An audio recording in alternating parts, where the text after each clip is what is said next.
Last lesson we looked at the median as an average, as a way of comparing different sets of data by comparing the averages. And we discussed the advantages of using the median as a means of not having to consider extreme values, not having our average distorted by really high or really low values.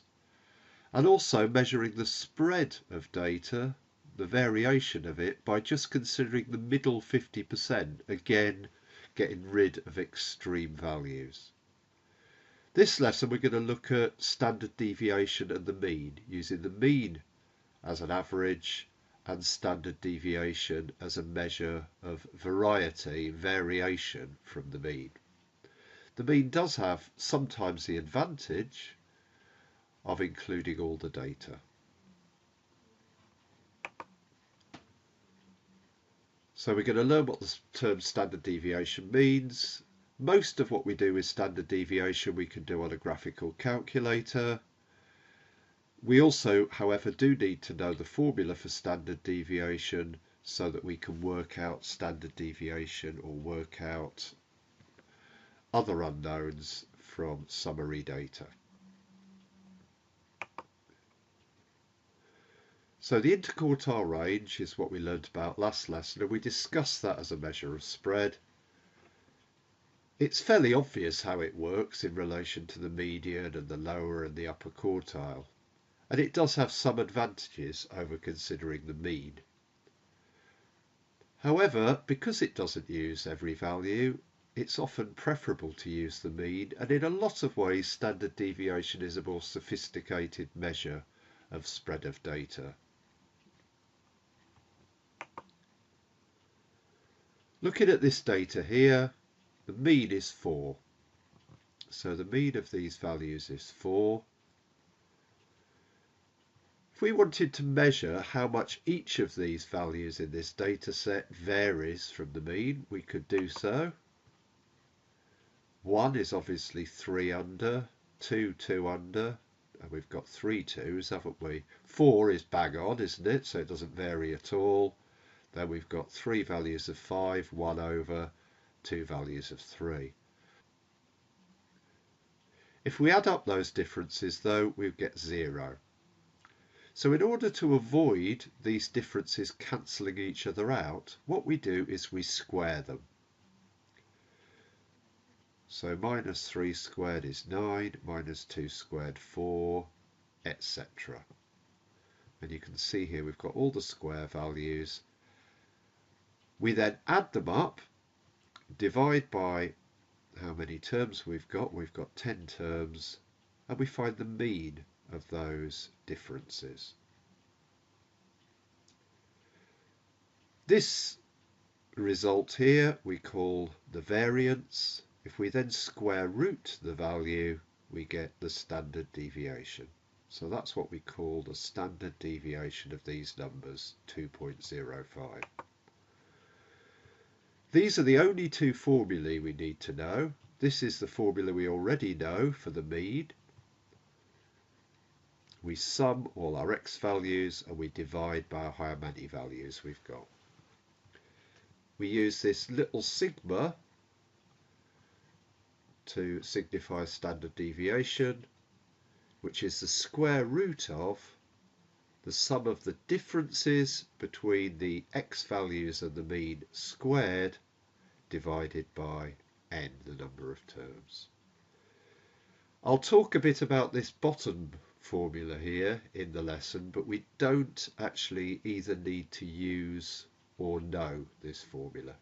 So it's beyond what we need for our syllabus and examinations.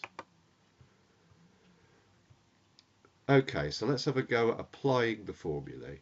We try it for ourselves. Remember, we got minus 3 squared, we got 42 over 10, so we get standard deviation of the square root of 4.2. So there's your working. Notice where I've got repetition, I've just multiplied by the amount of terms. So because the result here was 4, 3 times 4 gives us 12. Okay, now you have a go. have a go with these numbers here. Pause the presentation, have a go. And you should have got those results. Mean of 6, standard deviation of 2.24, using this formula here in the same way as we did before. Right, we can use the calculator for this. If we're putting just a data set in, we enter it into list 1, so list 2 will be empty. The mean is this value here. This is the standard deviation. It probably hasn't got the N on your calculator. It probably just says these two symbols here, the X and the little sigma. And this one here might say SX. So there's the mean and there's the standard deviation.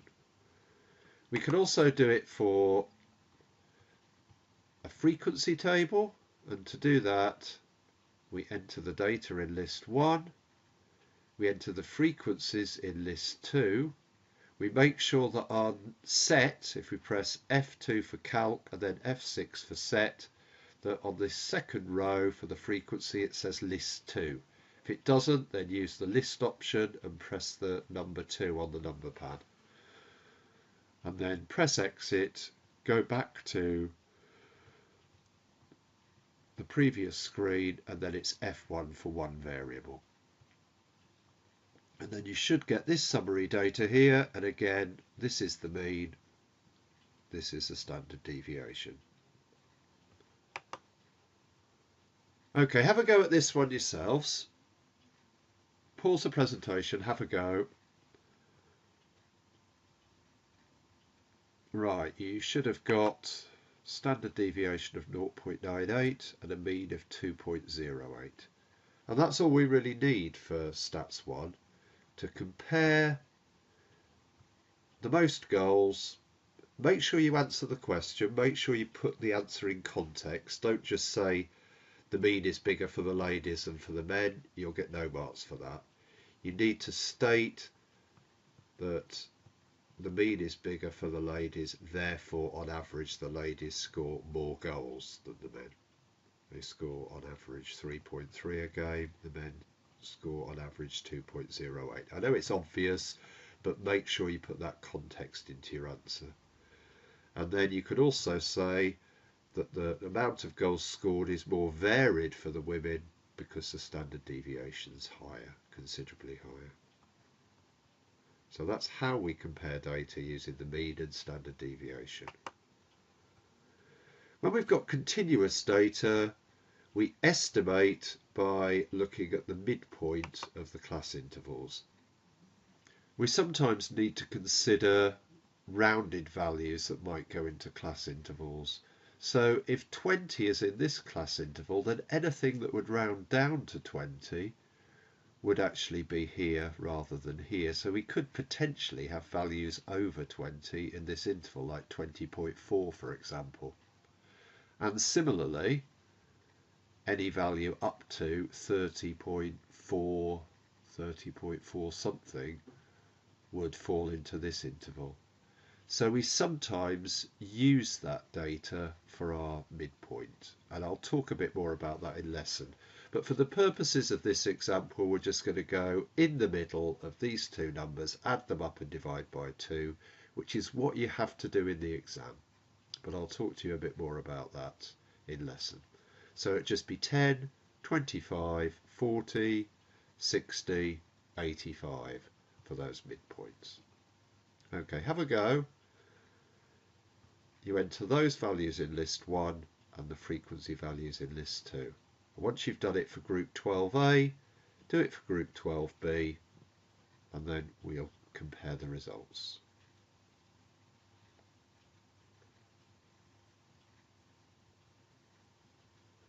Okay, let's see how you got on then.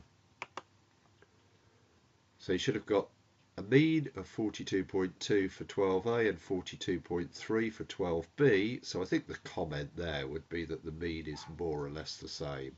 So neither class really did significantly better than the other.